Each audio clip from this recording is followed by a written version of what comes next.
बेटी को खुदा तेरे मुकद्दस हाथ में दे सकूं।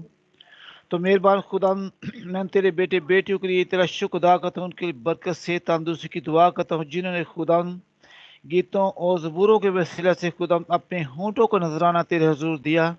मेहरबान खुदा इनके होंठों को खुदा इनके नजराने को कबूल फरमा, क्योंकि खुदा ये तेरे बेटे बेटे खुदा हमेशा इस तरह तेरे सच्ची गवाही खुदा गीतों और ज़बूरों के वसीला से देते रहे और तेरे यस्सु नाम को खुदा मुबारक कहते रहे। और खुदा इनकी ज़िंदगी में ना इनकी ज़िंदगी में काम कर मेहरबान खुदा इनकी ज़िंदगी में खुदा तेरा जलाल ज़ाहिर हो खुदा बाप। तो इनको बड़ी बरकत इनके गलों को खुदा छू, जितना हर रोज़ खुदा मिलकर खुदा तेरी हमदो सना करते हैं, इस तरह खुदा मैं चाहता हूँ हम खुदा हमेशा हमेशा तक इस तरह खुदा हम तेरे नाम को इज्जत और जलाल देते रहें। प्यारे खुदा एक एक बेटी को खुदा छू, जितने भी इस वक्त खुदा तेरे यीशु नाम की बात सुन रहे हैं, खुदा मैं एक एक तेरी बेटी बेटे के लिए बरकत चाहता हूँ। पहले खुदा अपने यीशु नाम से छू बरकत दे खुदा। खुदा तू रहम और फजल अता कर खुदा। तू कितना मेहरबान कदूस खुदा, तो हमें प्यार करता है। मेहरबान खुदा इस प्यार मोहब्बत के लिए तेरा शुक्र अदा करता हूँ, इसलिए कि तू हमें दूर और नज़दीक से इकट्ठा करता है और ये खुरानी महफिल सजाने के लिए खुदा तो हमें इकट्ठा करता है, हम तेरे नाम को इज्जत और जलाल दे सके। इस तरह मेहरबान खुदा बाप मैं आज खुदा तेरे अजीम खादम को पास्टर लतीफ़ जान को खुदा तेरे मुकद्दस हाथ में देता हूँ।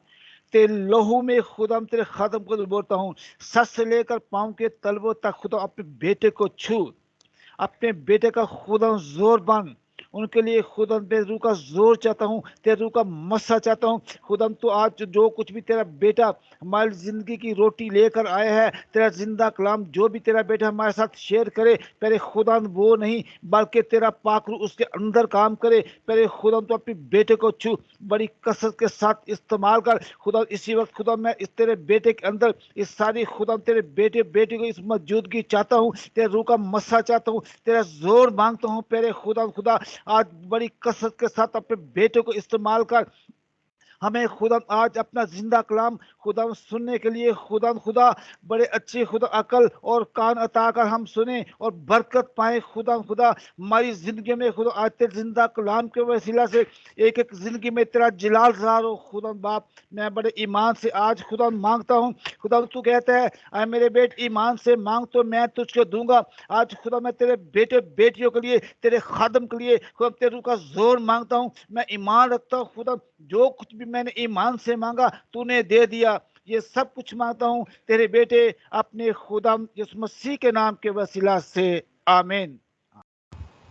आमीन एंड आमीन। थैंक यू चाचा जी इस बाबरकत दुआ के लिए। खुदावंद इसके बस आपको और आपके घराने को ढेरों बरकतों से नवाजता रहे और खुदावंद की हुजूरी आप पर छाई रहे। खुदावंद के नाम को इज्जत और जलाल देते हैं और आपके साथ मुतफिक होकर आमीन बोलते हैं।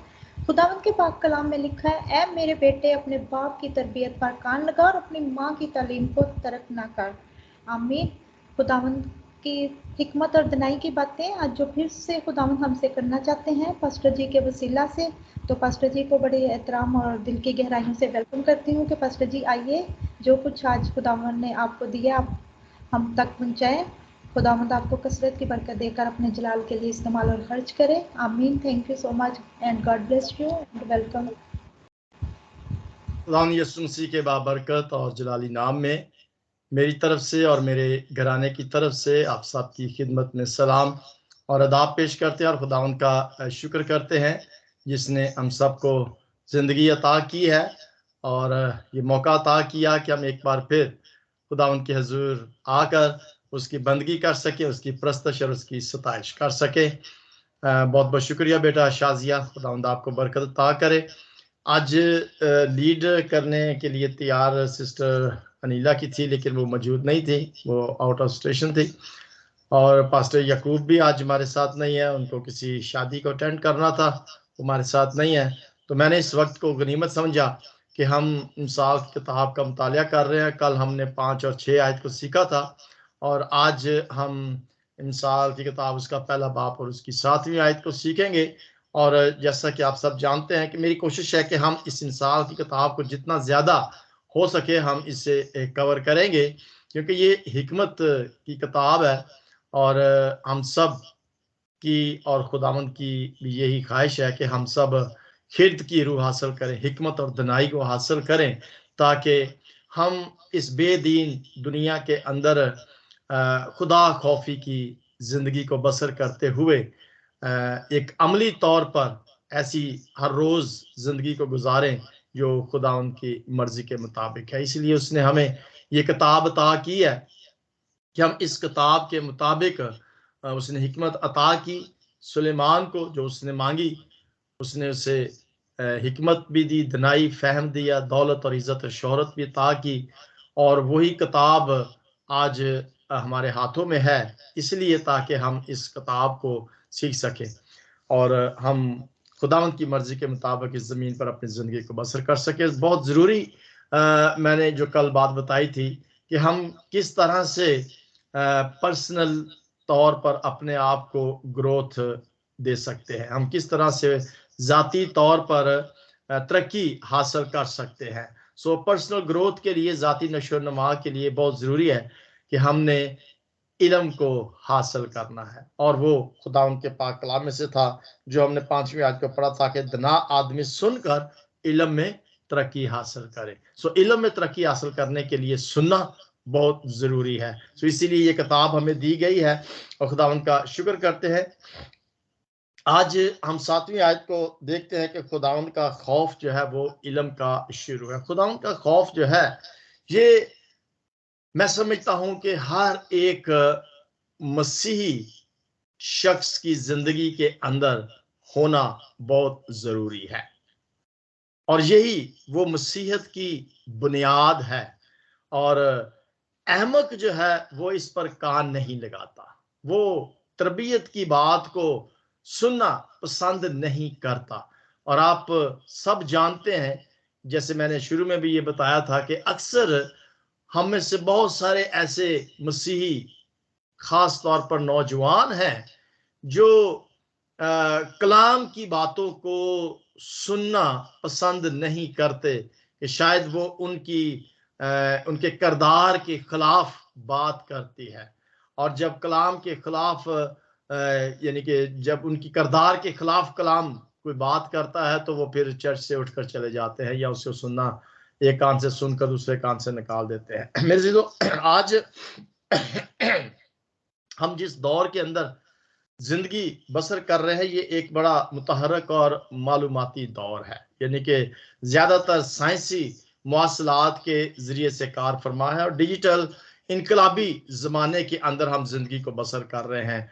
और इस दौर के अंदर, जैसे मैंने कल भी इस बात का जिक्र किया था कि मुतला करने के लिए बहुत सारे ऐसे लातदाद डिजिटल इंस्ट्रूमेंट हैं या डिजिटल तरीके हैं कि हम किस तरीके से पैगाम रिसा जो है वो दे सकते हैं, दूसरे तक खुदा के कलाम को फैला सकते हैं, या खुदा के कलाम की बातों को एक दूसरे के साथ बयान कर सकते हैं। और बहुत सारे ऐसे लातदाद हमारे पास जरिए हैं। आज से तकरीबन 2500 2500 साल पहले की बात है, 2500 साल पहले दानियल नबी ने एक इल्म का धमाका किया था। हम मिसाल की किताब के बारे में सीख रहे हैं कि ये इल्म को सुनने वाली बातें हैं, यानी कि इल्म अगर हमने हासिल करना है तो हमने खुदावंद के पाक कलाम को सुनना है। दानियल नबी ने 12 बाप और उसकी 14 आयत में कहा था, खुदावंद ने दानियल नबी से ये फरमाया था कि तू ए दानियल इन बातों को बंद कर रख और किताब पर आखिरी जमाना तक मोर लगा दे, बथेरे इसकी तफ्तीश और तहकीक करेंगे और दानिश अफजू होगी। सो दानियल नबी पर जो आज से 2000 साल पहले की पेशन गोइयां की गई थी, या जो बातें दानियल नबी को बताई गई थी, वो आज के दौर में पूरी होती हुई नजर आ रही हैं। और वहां पर उसने लिखा है कि दानिश अफजू हो जाएगी और इसकी तफ्तीश और तहकीक जो है ये की जाएगी।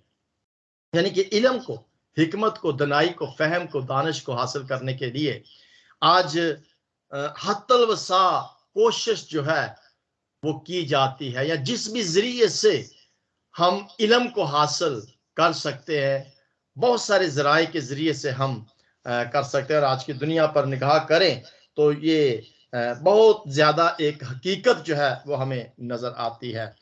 किताब मुकद्दस, कलाम मुकद्दस के अंदर ये इंसाल की किताब जो है और दूसरी एक ज़बूर की जो किताब है, ये दोनों किताबें जो है ये इल्म या हिकमत के बारे में बताती हैं, लिटरेचर के बारे में, विजडम के बारे में, अदब के बारे में ये किताबें जिक्र करती हैं। और खुदा चाहता है कि हम अदब को और हिकमत को हासिल करें। अयूब की किताब है और इसके साथ गज़ल गज़लात की किताब है, वाज की किताब है, और वैसे तो पूरे का पूरा कलाम मुकद्दस ही हिकमत और दनाई और फहम की बातें हमें बताता है।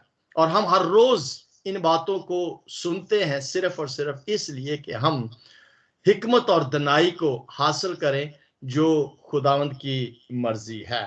और अगर ये कहा जाए कि हमने इल्म को हासिल करना है तो फिर मेरा ख्याल है कि इंसाल की किताब का बतौर मुतालिया करना, बगौर मुतालिया करना, भरपूर तरीके से एक एक लफ्ज पर गौर करने से हम उस हिकमत को, उस दनाई, उस फहम को हासिल कर सकते हैं। तो ये किताब, अगर ये कहा जाए कि जी दरिया को कूजे में बंद करें, इंसाल की किताब को आपने सीखा और इसकी एक वन लाइनर जो है वो बताएं कि इंसाल की किताब के अंदर क्या चीज है, तो वो वन लाइनर यही होगा कि खुदा उनका खौफ। और जैसे मैंने बताया कि इस बेदीनी दुनिया के अंदर खुदा खौफी जिंदगी को बसर करना एक इंतहाई ही ज्यादा मुश्किल असाइनमेंट है, बहुत ही मुश्किल दौर है, या बहुत ही मुश्किल काम है कि इस बेदीनी के दौर के अंदर हम खुदा खौफी की, क्योंकि हमारे इर्द गिर्द बहुत सारे ऐसे लोग पाए जाते हैं जो बेदीन लोग हैं, जिनके दिल के अंदर कोई खुदा का डर और खौफ नहीं है। लेकिन खुदा ये चाहता है कि हम इन्हीं लोगों के दरमियान एक मिसल बनकर, एक मिसाल बनकर खुदा खौफी की जिंदगी को बसर करें। और खुदा का खौफ जो है ये हिकमत और दनाई का शुरू है। जैसे ये पहली आयत में लिखा, 7वीं आयत में जो लिखा है कि खुदावंद का खौफ जो है ये इल्म का शुरू है। सो ये खुदावंद के खौफ को अगर हमारे दिल के अंदर है, इसको हम अपने दिल के अंदर रखते हैं, या खुदावंद का खौफ हमारी जिंदगी के अंदर है, तो वहां पर ही हिकमत और दनाई जो है खुदावंद हमें अता करता है। सो खुदावंद का खौफ जो है ये एक मसीहत की बुनियाद है। अगर हम अपने आप को मसीह कहते हैं तो फिर खुदावंद का डर और उसका खौफ हमारी जिंदगी के अंदर होना बहुत जरूरी है। और अगर हम खुदा खौफ की वजाहत करें, इसकी अगर हम इसकी जिसे कहते हैं कि डेफिनेशन करें या इसको डिस्क्राइब करें, तो इसका, जैसे मैंने शायद तारफ में इस बात का जिक्र किया था कि इसका डेफिनेशन खुदा खौफी का मतलब सिर्फ और सिर्फ रिस्पेक्ट है, रेवरेंस है। अगर हम खुदावंद को इज्जत देते हैं, उसकी ताजीम करते हैं, उसको इज्जत देते हैं, तो इसका मतलब है कि हमारे दिल के अंदर खुदा का डर और खौफ है। अब उसको इज्जत और उसकी ताजीम हम किस तरह से करते हैं, ये हम सब जानते हैं कि किसी को इज्जत देना किस तरीके से है। मैं अक्सर जब टेलीफोन किसी को करता हूं, तो अगर वो टेलीफोन पर मेरे से बात कर रहा है या कर रही है, लेकिन उसके साथ वो कोई और काम में भी मसरूफ है, किसी और के साथ भी बात कर रहा है, यानी कि he is not paying a full tension to me, तो मैं ये समझता, मैं बंद कर देता हूं। मैं कह रहा हूं आप पहले अपना काम कर लें, फिर मैं आपसे बात करूं। जब आप फारग हो जाएंगे, तो फ्री आप होंगे, तो फिर मैं बात कर लूंगा। इट मीन्स कि वो बात मेरी भी सुन रहा है और काम अपना भी कर रहा है। So he is not paying full attention. It means कि he is not giving a respect. वो बात को सुन नहीं रहा, वो दरगुजर कर रहा है और वो टाल मटोल कर रहा है और वो उसको सही तरीके से सुन नहीं रहा। सो इट्स ये एक रिस्पेक्ट है। इसका मतलब ये है, ये मिसाल देने का, कि अगर हम खुदा के कलाम को सुन रहे हैं और हमारा ध्यान किसी और तरफ है, मिसाल के तौर पर हम चलें, ये तो हम ऑनलाइन इबादत कर रहे हैं, तो अगर चर्च के अंदर भी हम बैठे होते हैं तो चर्च के अंदर बैठे हुए हमारा ध्यान किसी और फिक्र में होता है और हम मुकम्मल तौर पर फुल अटेंशन वहां नहीं दे रहे कलाम की तरफ, तो it means we are not respecting our God. या हम ऑनलाइन घर में बैठे हुए हैं और हम यहाँ ऑनलाइन इबादत कर रहे हैं, हम कुछ और काम नहीं कर रहे, तो ये टाइम जो है ये हमने फिक्स इसलिए किया हुआ है इबादत के लिए। So when we have fixed this time for worship, for presence, उसकी इबादत के लिए, तो फिर हमें उसको फुल रेवरेंस देनी है कि हमने फुल अटेंशन जो है। तो ये है इज्जत, ये है ताजीम। और ताजीम जो है ये खुदा का मुकाशवा है, यानी कि जब खुदा अपने आप को जाहिर कर रहा होता है या अपने आप को बता रहा होता है। अब कलाम मुकद्दस के अंदर जितनी भी बातें लिखी गई हैं, यानी ये मुख्तलिफ किताबें हैं, हिस्ट्री की, तारीख की किताबें हैं, या वो प्रैक्टिकल लाइफ है, या मसीह यीशु की जिंदगी के बारे में लिखा गया है, तो ये तमाम की तमाम बातें असल में खुदावंद यीशु मसीह को करैक्टराइज कर रही हैं, खुदावंद यीशु मसीह को बता रही है, खुदा को जाहिर कर रही हैं कि वो कैसा है और वो क्या चाहता है। सो इसमें हम देखें, यह ज़बूर किताब में एक हवाला देखते हैं, 34 ज़बूर के अंदर उसकी 11 आयत के अंदर लिखा हुआ है। मैं ये बता रहा था कि जब खुदा अपने आप को जाहिर करता है, कलाम मुकद्दस को जब हम पढ़ते हैं या उसको जब सुनते हैं, तो खुदा हमसे कलाम कर रहा होता है, खुदा हमसे बात कर रहा होता है। तो ये कैसे मुमकिन है कि जब वो हमसे बात कर रहा हो और हम किसी और के साथ बात कर रहे हो या हम किसी और ख्याल में हो, तो how we are respecting our Lord Jesus Christ. तो यहाँ पे लिखा हुआ है ज़बूर 34 और उसकी 11 आयत में, ज़बूर 34 और उसकी 11 आयत में लिखा है, ऐ बच्चों आओ मेरी सुनो। अब यहाँ पर बड़ी रिस्पेक्ट के साथ खुदावंद अपने बच्चों को, यानी कि हम सबको बुला रहा है और वो कह रहा है कि बच्चों आओ मेरी सुनो, मैं तुमको खुदा तरसी सिखाऊंगा। अब ये खुदा तरसी, खुदा हमें सिखा रहा है, मेरी सुनो मैं तुमको सिखाऊंगा। यानी कि दाऊद यहाँ पर एक दावत दे रहा है, यानी कि खुदा की तरफ से है, खुदा सिखाता है, खुदा ने दाऊद को सिखाया, हिकमत दी, दिनाई दी, फहम दी। तो वो यहाँ पर उससे कह रहा है कि एक इनविटेशन दे रहा है कि आओ मैं तुमको खुदा खौफी सिखाता हूं। खुदा खौफी जो है ये खुदावंद के जिंदा पाक कलाम को पढ़ने से या खुदा के नजदीक जाने से या खुदा के कलाम को सुनने से खुदा खौफी और खुदा तरसी जो है वो हमें मिलती है। और अगर हम इसके आगे 12वीं आयत को पढ़े, 11 हमने पढ़ी है, 12 आयत में लिखा है, वो कौन आदमी है जो जिंदगी का मुश्ताक है। अब यहाँ पर जो बात बताई जा रही है कि खुदा तरसी सीखने का जो मतलब है या वजह जो है कि क्यों हमें खुदा खौफी सीखनी है, उसकी यहाँ पर वजाहत बताई जा रही है कि जिंदगी जो है उम्र की दराजी होगी। अब ये कितनी खुश आइन बात है, यानी कि हम सब की ये दिली ख्वाहिश है कि हम जिंदगी दराज पाए, कोई भी हलाक नहीं होना चाहता।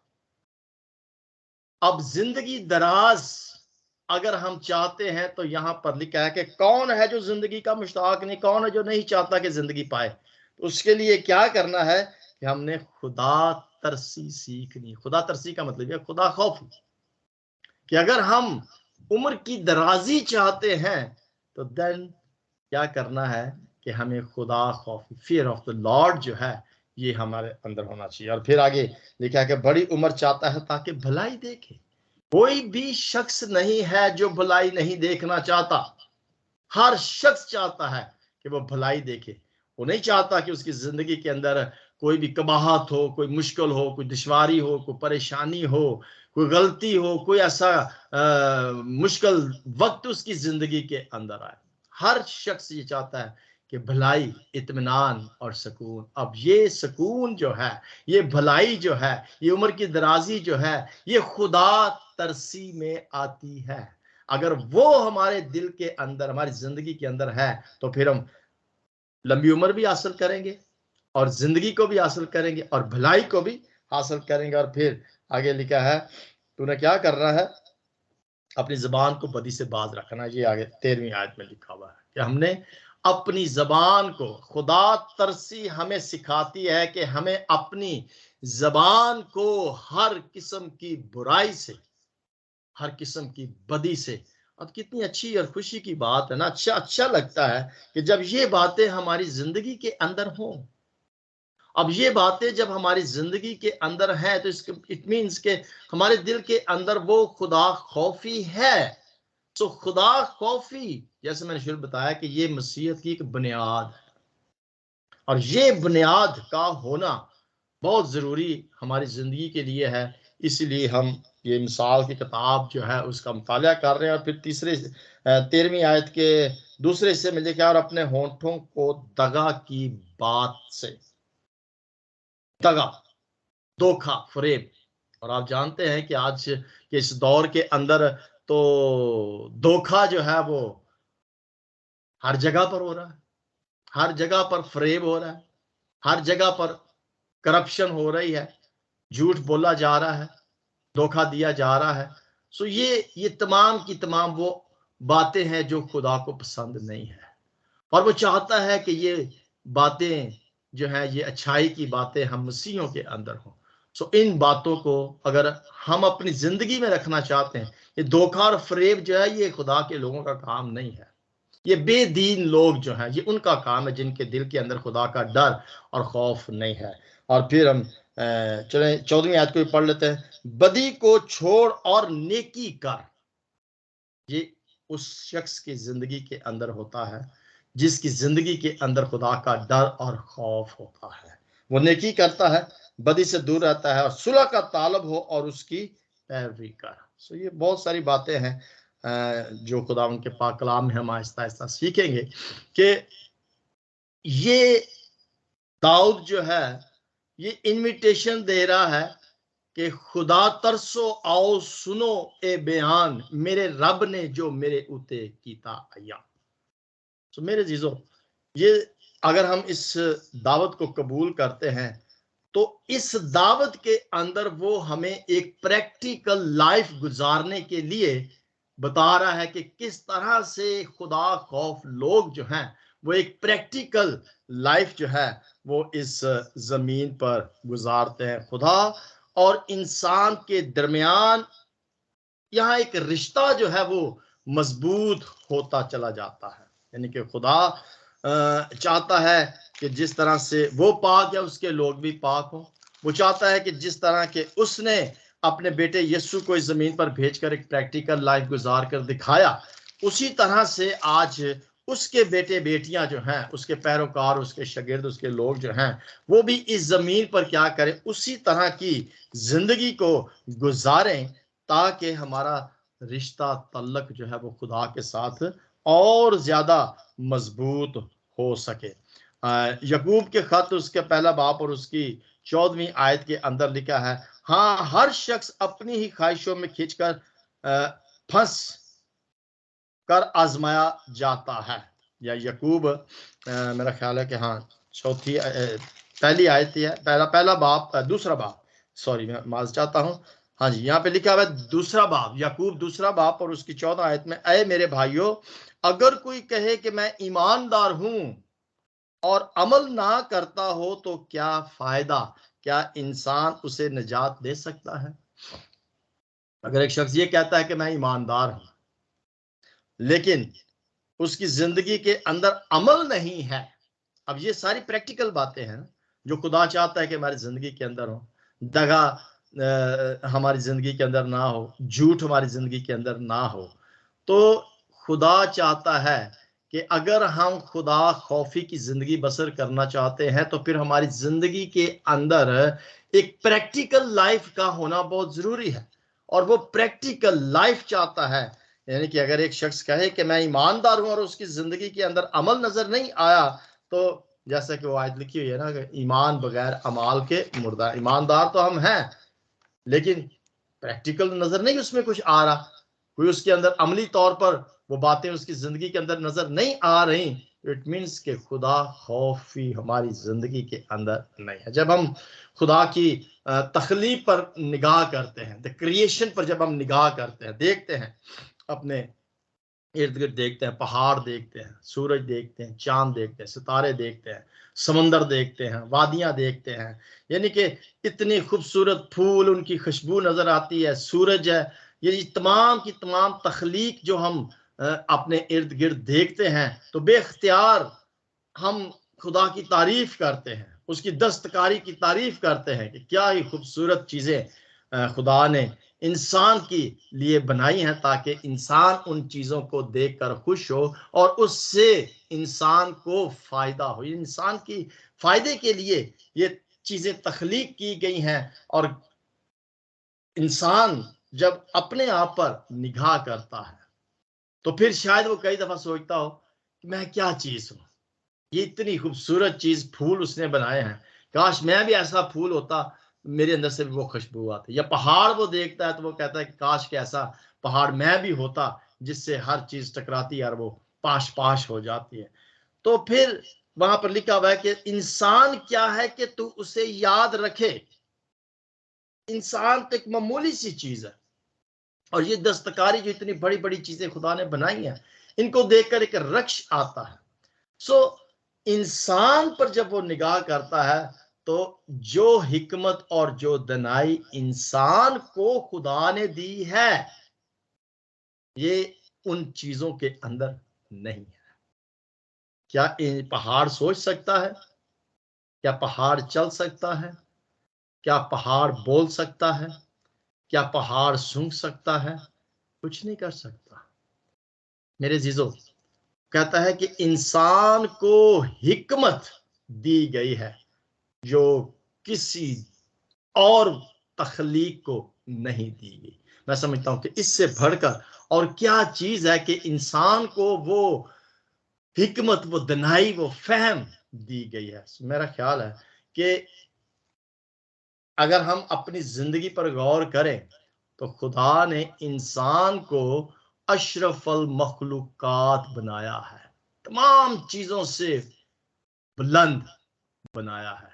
जो हिकमत, दनाई, फहम खुदा ने इंसान को दिया है, ये चीजें और किसी भी इंसान को नहीं दी गई।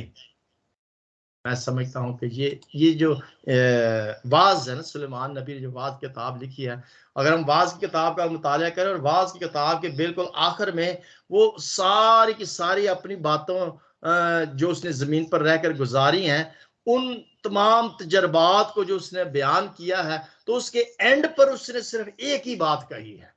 तमाम बातों को जो उसने जिक्र किया है, ये वाज 12 बाब और उसकी आखिरी आयत जो है, आखिरी से पहले 13 आयत जो है, वहां पे उसने लिखा है कि इंसान का फर्ज कुली ये है कि खुदा से डर और उसके हुक्मों पर अमल कर। इंसान का, यानी कि वो कहता है कि हासिल कलाम ये है कि सब कुछ सुना दिया गया, और हासिल कलाम सिर्फ और सिर्फ ये है कि वो क्या करे, खुदा से डरे। इंसान का फर्ज कुली सिर्फ ये है कि वो खुदा से डरे और उसके हुक्मों पर अमल करे। मैं समझता हूं कि ये सुलेमान नबी के जिंदगी के उन तमाम तजर्बात का हासिल कलाम है, और इससे बढ़कर मैं समझता हूं कि और कोई बात नहीं है। सवाल यहां पर यह पैदा होता है कि खुदा के खौफ को क्यों सीखना चाहिए? क्यों हम खुदा के खौफ पर बार बार जिक्र कर रहे हैं? और आज मेरा ख्याल है कि चौथा सरमन है। इंसाफ की किताब को हम आगे सीखते जाएंगे। क्यों क्यों सीख रहे हैं? क्या वजह है कि खुदा का खौफ हम चाहते हैं कि हमारी मसीहत के अंदर ये कूट कूट कर भरा होना चाहिए? क्या वजह, इसका फायदा क्या है? खुदा का खौफ अगर होगा तो उसका हमें क्या फायदा मिलेगा। जैसे मैंने भी ज़बूर की किताब में से 34वें बाब में से बताया, उसकी 11वीं आयत में से। इसी तरह से और भी बहुत सारी ऐसी बातें हैं। अगर हम इसी मिसाल की किताब में देखते हैं 9वें बाब में, तो वहां पे लिखा है कि खुदा, अब इसी 7वें बाब में लिखा है कि वो दनाई का शुरू है।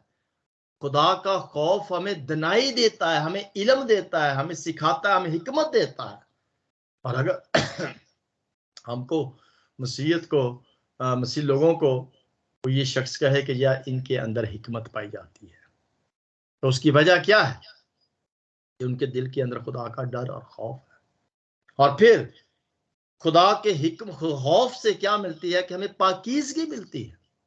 इसका खौफ का फायदा यह है कि वो खौफ हमें पाक रखता है, वो पाकीज़गी हमें मिलती है।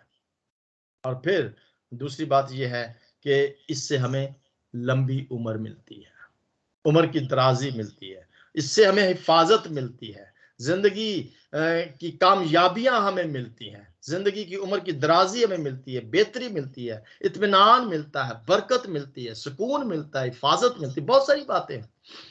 खुदा का खौफ अगर हमारी जिंदगी के अंदर है तो ये तमाम की तमाम बातें हमारे सिर्फ और सिर्फ फायदे के लिए है। तो मेरे जीजों, दौलत और हयात खुदावन के खौफ और फरोतनी का अजर है।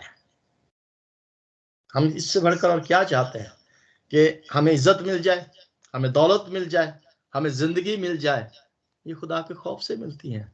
सो मेरे जीजों, हम खुदा के खौफ को अपनी जिंदगी के अंदर अव्वल दर्जा दें, क्योंकि यही मसीहत की बुनियाद है। और एक ही बात को याद रखें कि तरबियत पर दिल लगाएं। बहुत सारे लोग हैं जो तरबियत पर कान नहीं लगाते। यहां पर लिखा है कि तरबियत पर दिल लगा और इल्म की बातें सुन। तरबियत पर कान लगा, दिल लगा और इल्म की बातें सुन। अब मसीहत हिकमत, इल्म और समझ का मजहब है। मसीहत जो है ये हिकमत, इल्म और समझ का मजहब है। और यहाँ ये खत्म नहीं हो जाती, मसीहत आगे बढ़ती जाती है। इससे और ज्यादा हिकमत और दनाई, और बहुत सारे ऐसे मसीह, बल्कि इसराइल के अंदर भी बहुत सारे ऐसे यहूदी थे जो कुछ कहते थे वो करते नहीं थे। बहुत सारे ऐसे लोग थे मसीहत के अंदर, यहूदी कौम के अंदर, इसराइल के अंदर भी लोग थे, बहुत सारी बातें कहते थे लेकिन वो करते नहीं थे। और आज भी बहुत सारे ऐसे, मैं ये कहूंगा कि ऐसे मसीही लोग हैं जो हम अपने आप को मसीह कहते हैं, लेकिन वो बातें हमारे जिंदगी के अंदर होती नहीं है। क्यों नहीं होती? इसलिए कि हमारी जिंदगी के अंदर वो खुदा का डर और खौफ जो है वो नहीं है।